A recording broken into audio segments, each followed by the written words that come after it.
На рынг Роман Васілеўскі выходзіць далёка не першы раз. Для яго бокс – любімы занятак. А зараз яму выпала магчымасць паспаборнічаць з юнаком з Узбекістана. У выніку вельмі напружанай барацьбы перамогу атрымаў брашчанін. І эмоцыі ад гэтага, кажа Рома, просто немагчыма перадаць словамі. Я не знаю, как вам сказать. Это чувство радости, чувство победы, что ты один из сильнейших в своем, скажем, весе. Это для меня большой опыт встретиться с участником с Узбекистана. Очень хороший парень. Бой, конечно, был сложный. Мы приехали 7 человек, 5 участников, судья и тренер. Мне очень понравился прием гостей. Знаете, вот белорусы, они народ гостеприимный, знаете, мягкий, что ли, вежливый.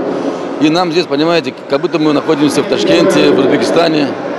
Турнир очень солидный. Максим Говораў таксама заўзяты любитель бокса, удзельнічаў у такіх спаборніцтвах не ўпершыню. Кажа, што гэтым відам спорту займаецца ўжо 10 гадоў. Дарэчы, бокс для сям'і Максима традыцыя. Бацька і дзядуля таксама ім займаліся. Но главное – это опыт.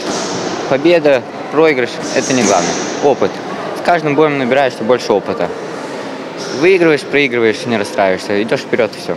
На так званы навагодні турнір сабралася 150 прадстаўнікоў з Беларусі, Украіны, Расіі, Узбекістана, Малдовы і Літвы. Асноўная мэта спаборніцтва – папулярызацыя бокса як віда спорту и, конечно, выяўленне мацнейшых. Участников достаточно много, поэтому в 3 дня мы чуть складываем, чуть успеваем.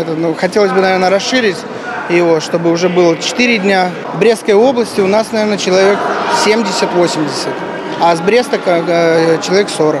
Гісторыя такіх сустрэч на гэтым не скончылася. У наступным годзе юныя байцы зноў сустрэнуцца на рынгу. Ганна Буйкевіч, Александр Сівіцкі, тэлерадыёкампанія «Брест».